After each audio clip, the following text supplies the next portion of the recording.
Zombie Apocalypse.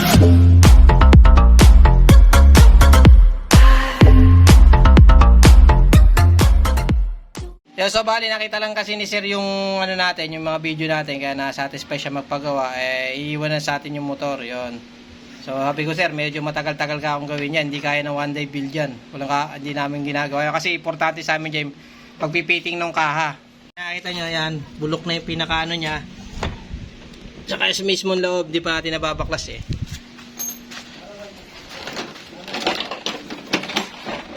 Ito, ayan o.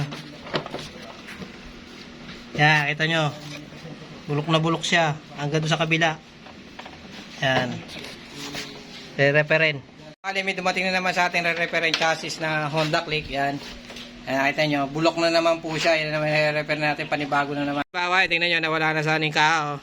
Kasi nawala na siya sa na-disforma na yung chassis. Kaya wala na sa ayos. Ayun, no? Yan. Update na lang tayo ulit.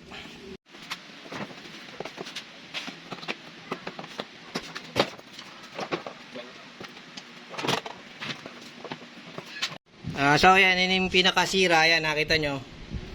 Bulok. Bulok to. Yan, yan yung pinakita ko kanina na bulok dito. Bulok doon sa kabila. Yan. Bali, papalitan natin yan. Tapos i-align natin. Bali kasi yung chassis nya nawala na sa alignment.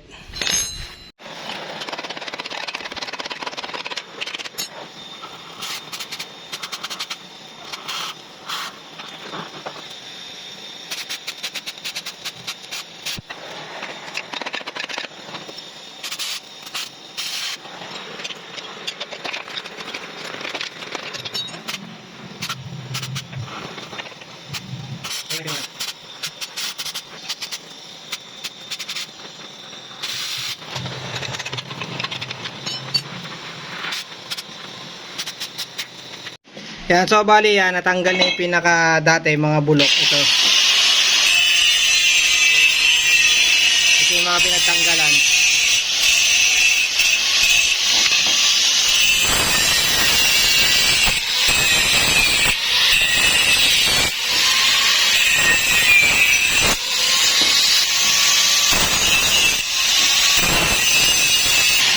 So bali yan, tanggal na yan, malinis na yung pinakaano nya. Tinanggal ito yung mga bulok, mga pinagtanggalan, no. Ayan, mga bulok, ayan.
Tapos na, bali, ikakarwash na lang itong motor. Yan, papakarwash natin kay Enzo Ferrari. Yan. Tapos binabalutan ni Sanji yung kaan natin. Pre, ano yan, pre? Tapuan ko na para wala na iwan ko na to.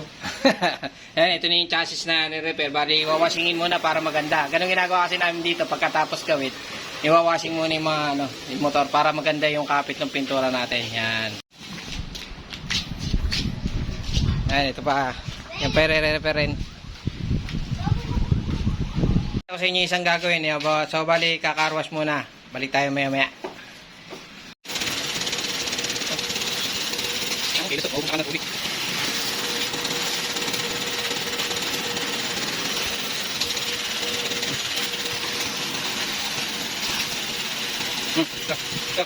Ingatan mo lagi ang tubig natin pa.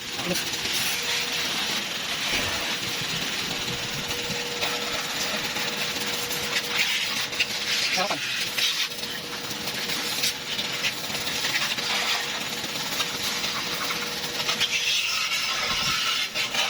Saya. Kasih harapan. Kasih sebelah. Ayan.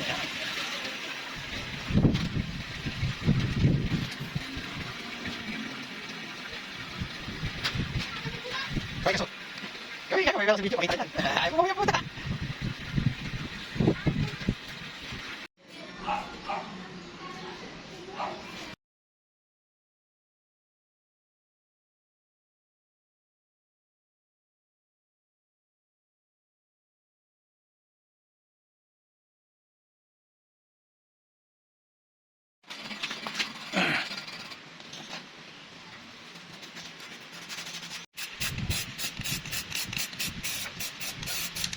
Dami mo na sa singan.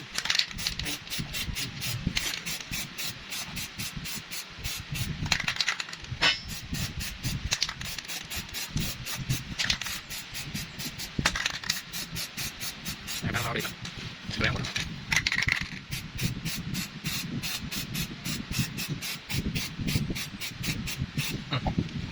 Ngayon lang.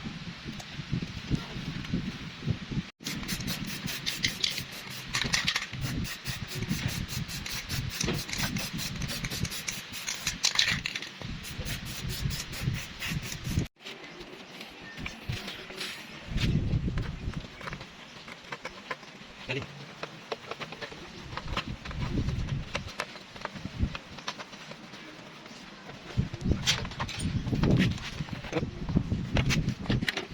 Yan ang gasgas.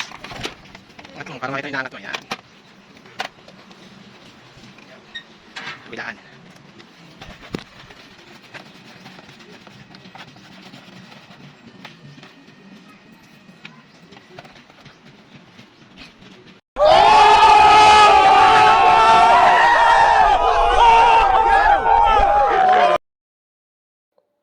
So bale yan, yun yung pinaka-chassis kanina na pinaka-carwash muna natin yan bago natin pinturahan ng primer, tsaka ng itim, tsaka ng top coat. Yan. So bali, tinakban din natin yung mga wiring yan, yung wiring, yung mga ano, para hindi mabasa. Yan. So bali, yan yung ni-repair natin. Nakita nyo, para wala po siya nangyari. Yan, makinis po yung pagkakagawa.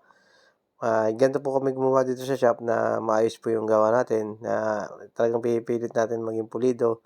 Pero hindi po kami gumagawa ng one day build kasi mahirap pong gawin niya kasi kahapon maselan po yung kaha niyan. Pangit naman na repair mo yung chassis tas hindi naman fit yung kaha. Wala rin po saysay yung pagka-repair nyo ng chassis. Yan, kami po dito kasi kaya magawa niya inabot po ng 1 week, 4 days yan kasi po maselan po yung pagkabit ng kaha niyan. So yan, nakita nyo na kinakabit ko yung computer box kasi po binabaklas din po namin lahat yan, yung mga wiring yan. Tapos tinakpan din po natin yung mga socket niya na ano, para hindi mabasa kasi kinarwash natin yan na pinakarwash natin yan doon sa nating yung bata na ano, si Enzo Ferrari. Ayan. Ayan, tinakpan natin ng mga plastic po yan. Bali, kinakabit ko na yung computer box dyan. Tsaka alay-alay po yan, bali, kung ano yung stock size ng chassis ng ano, ganun na ganun din po yan. Maayos po kung ano yung pagkaka-repair natin, parang inaano natin na parang walang nangyari, parang makinis na pa rin po yung pagkakagawa. Hindi po yung para-bara yung pagkakagawa niya. Yan. Sa mga nakapanood naman po, like and subscribe na lang po sa aking YouTube channel. Yan. Malaking bagay na po yan. Sa mga nagre-request po minsan na hindi ko po nare-repair, pasensya na po kasi gawa ko po ng busy. Tapos sa mga kolong-kolong na nagtatanong sa atin, wag mo mag-alala at bibigyan po natin ng panahon yan kasi po ngayon busy po tayo, hindi po tayo makapag-vlog masyado kasi po nagpapasweldo po tayo ng kasama natin. Hindi po tayo Start pwedeng muna natin. mag-pedex kamukha dati. Yan, testingin na natin motor.